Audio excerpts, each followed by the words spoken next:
सूर्य उपासना के महापर्व छठ पूजा का आगाज हो चुका है।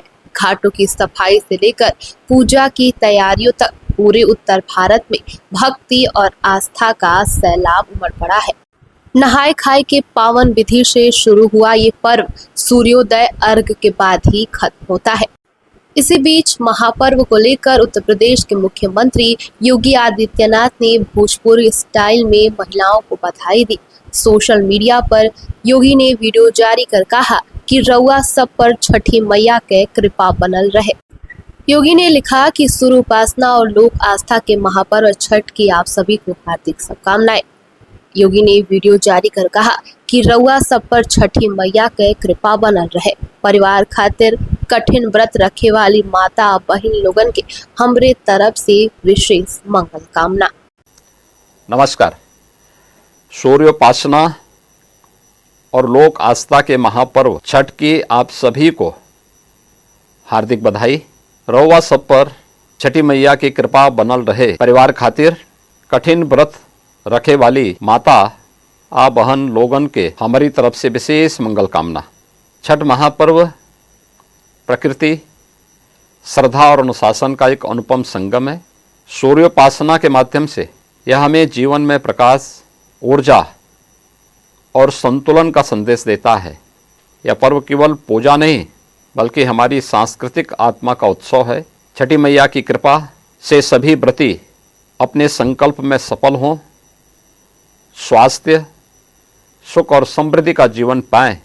इसी के साथ प्रधानमंत्री नरेंद्र मोदी ने भी सोशल मीडिया प्लेटफॉर्म एक्स पर इसकी बधाई दी। उन्होंने लिखा कि नहाय खाए के पावन अनुष्ठान के साथ आज से 4 दिवसीय महापर्व छठ का शुभारंभ हो रहा है। बिहार सहित देश भर के श्रद्धालुओं को मेरी हार्दिक शुभकामनाएं। सभी व्रतियों को मेरा नमन और वंदन है। आपको बता दें कि छठ महापर्व महिलाएं संतान की लंबी उम्र और सुख समृद्धि के लिए रखती हैं।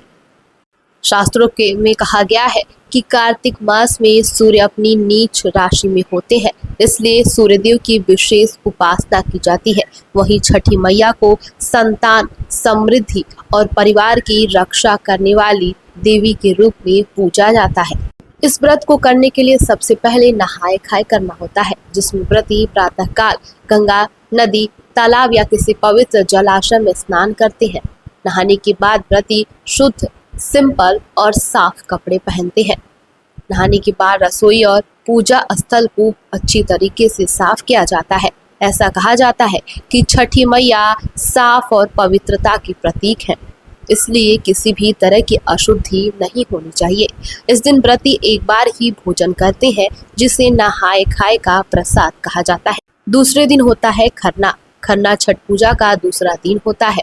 इसे लोहंडा या खरना व्रत के नाम से भी जाना जाता है। इस दिन व्रती पूरे दिन बिना अन्न और जल के उपवास रखते हैं और शाम को विशेष विधि से प्रसाद बनाकर छठी मैया को अर्पित करते हैं। तीसरे दिन संध्या अर्घ प्रसिद्ध है, जिसमें छठ पूजा का तीसरा दिन बेहद ही खास कहा गया है। इसे संध्या अर्घ या संध्या घाट पूजा भी कहा जाता है। इस दिन व्रती शाम के समय अस्त होते हुए सूर्य यानी कि अष्टाजलगामी सूर्य को अर्घ देते हैं और अंत में आता है सूर्योदय अर्घ। छठ पूजा का ये चौथा दिन और भी ज्यादा खास होता है। इसे उषा अर्घ के नाम से भी जाना जाता है। इस दिन व्रती सुबह उगते सूर्य को अर्घ देकर अपने 36 घंटे के निर्जला व्रत का समापन करते हैं। आपको बता दें कि लोक आस्था के महापर्व छठ पूजा को लेकर इस साल रेलवे ने भी एक अनोखी पहल शुरू की है। छठ पर्व 2025 को देखते हुए रेलवे ने 30 से भी ज्यादा विशेष स्टेशनों पर छठ के पारंपरिक गीतों का प्रसारण शुरू किया है। स्टेशन पर गूंज रहे हैं गीत, यात्रियों को मन को भा रहे हैं उनके बिहार और उनकी धरती से भरे ये गाने। इसी के साथ बिहार, उत्तर प्रदेश और झारखंड जाने वाले यात्रियों की भारी भीड़ को देखते हुए नई दिल्ली रेलवे स्टेशन पर खास इंतजाम भी किए गए हैं। प्लेटफॉर्म पर यात्रियों की सुरक्षा सुनिश्चित करने के लिए आरपीएफ के जवान तैनात किए गए हैं और रेलवे ट्रैक के पास रस्सियां बांधी गई है ताकि भीड़ को नियंत्रित किया जा सके। स्टेशन पर अत्याधुनिक मिनी कंट्रोल रूम भी बनाया गया है, जो पूरे स्टेशन पर 315 से ज्यादा सीसीटीवी कैमरों की लाइव फुटेज की निगरानी कर रहा है। ये कंट्रोल रूम यात्रियों की सुरक्षा और सुविधाओं का केंद्र है, जहां किसी भी इमरजेंसी हालात में तुरंत कार्रवाई की जाएगी।